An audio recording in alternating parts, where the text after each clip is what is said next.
ஜட என்ற பெயர் உள்ள ஒரு பிராமணன். அவன் பிராமணனா பிறந்தானே தவிர புத்தி போறான், பணம் சம்பாதிக்கணும் இதே நோக்கம். அதுல என்னாச்சுன்னா அந்த பணம் சம்பாதிக்கிற வரையில ஆண்டவனையே மறந்துட்டான். ஒரு நாள் அவன் இறந்து போனான். வெளியூருக்கு பணம் சம்பாதிக்க போனவன் வெளியூர்லயே இறந்து போனான். அவன் மகன் என்னடா அப்பா போனவரை காணாமேன்னு சொல்லி அவன் தந்தையை தேடி அலைந்தான். போகிற வழியிலே சாலையிலே தகப்பனுடைய ஆவி தோன்றியது. மகனே, நான் பணம்னு அலைஞ்சு பகவானை விட்டுட்டேன்டா, இப்போ ஆவியா அலைஞ்சிக்கிட்டு இருக்கிறேன்.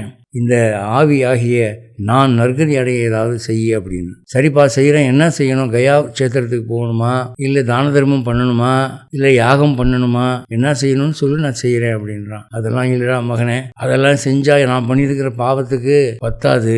ஒரு பிராமணரை கூப்பிட்டு பகவத்கீதை 3வது அத்தியாயத்தை படிக்க சொல்லு, எனக்கு நற்கதி கிடைக்கும் அப்படின்னு அவர் சொன்னாராம். அதே மாதிரி அந்த மகன் ஏற்பாடு பண்ணினானா.